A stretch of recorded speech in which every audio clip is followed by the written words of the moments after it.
अविश्वास प्रस्ताव पर चर्चा का तीसरा दिन है। प्रधानमंत्री नरेंद्र मोदी लोकसभा में बोलेंगे और पूरे हिंदुस्तान को इंतजार यह है कि प्रधानमंत्री क्या बोलेंगे। नमस्ते, मैं राशिद। प्रधानमंत्री ने पहले भी लगभग 48 घंटे पहले एक तरीके का क्लू दे दिया है, यानी इशारा दे दिया कि प्रधानमंत्री 26 दलों के विपक्षी गठबंधन इंडिया को लेकर आईना दिखाएंगे। प्रधानमंत्री ने क्विट इंडिया का जो मूल मंत्र दिया और ये कहा कि जब ये बोलें इंडिया तो आप इस इंडिया को घमंडिया बोलें। आप ये बताएं कि आप कहते हैं इंडिया तो हम कहेंगे corruption free India, corruption India छोड़ो। हम बोलेंगे नेपोटिज्म इंडिया छोड़ो, हम बोलेंगे तुष्टीकरण इंडिया छोड़ो। यानी ये प्रधानमंत्री नरेंद्र मोदी का क्विट इंडिया का मंत्र है। लेकिन इससे पहले अगर आप गृह मंत्री अमित शाह का भाषण आपने सुना, नहीं सुना तो जो उसके हिस्से हैं थोड़ा सा मैं आपको बताता हूं ताकि आप ये समझ जाएंगे कि दरअसल प्रधानमंत्री जो बोलने वाले हैं इसका ट्रेलर तो एक दिन पहले ही नजर आ गया है।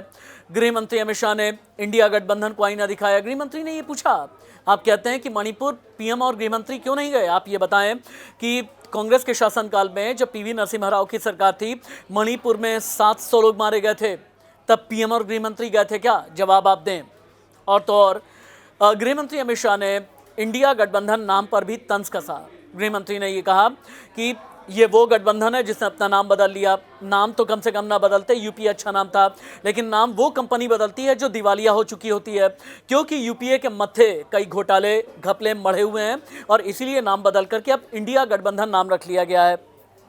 गृह मंत्री अमित शाह ने कहा अब आ जाइए उनसे ठीक पहले स्मृति ईरानी ने जो बयान दिया, और स्मृति ईरानी ने राहुल गांधी को कटघरे में खड़ा किया। स्मृति ईरानी ने कहा कि जब राहुल गांधी अपना भाषण दे करके चुप हो गए थे, जब वो सदन के अंदर, खुद स्मृति ईरानी थी, सदन के अंदर कई महिला सांसद थी, तो संसद की मर्यादा का पालन नहीं किया गया और राहुल गांधी ने का पोस्चर ऐसा था कि जैसे वो फ्लाइंग किस दे रहे हों, जो बिल्कुल भी ठीक नहीं है। स्मृति ईरानी ने अडानी मामले पर भी राहुल गांधी को आईना दिखाया, राहुल गांधी पर करारा हमला किया, कहा बार बार आप अडानी अडानी करते हैं। आप ये देखें कि आपके अपने जीजा जी अगर अडानी के साथ में हैं तो आपको दिक्कत नहीं है और आप अडानी अडानी चिल्लाते हैं। राहुल गांधी के लिए स्मृति ईरानी ने यह भी कहा कि एक ऐसा सांसद जो इसी संसद के पटल पर यह कहता है कि भारत माता की हत्या हो गई, ये ऐसे लोग और ऐसे लोगों की बातों पर ताली बजाने वाले लोग असल में देश के गद्दार हैं। लेकिन आज इंतजार है प्रधानमंत्री नरेंद्र मोदी के बोलने का। इससे पहले भी 5 साल पहले जब लोकसभा में अविश्वास प्रस्ताव लाया गया था, हालांकि तब भी ये नो कॉन्फिडेंस मोशन गिर गया था, सरकार की बड़ी जीत हुई थी। अभी भी आंकड़े यही बताते हैं, 333 एनडीए के हैं, 143 143 इंडिया के हैं। तो कहीं पर भी जो बहुमत का यानी जो नंबर गेम है, कहीं पर भी विपक्ष ठहरता नहीं है।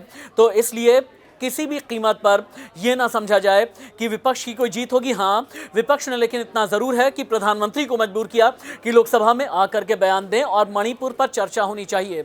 लेकिन चर्चा मणिपुर पर होते होते फ्लाइंग किस पर पहुंच गई, भारत माता की हत्या पर पहुंच गई, चीखने चिल्लाने तक पहुंची, संसद का वक्त ज़ाया होने तक पहुंची।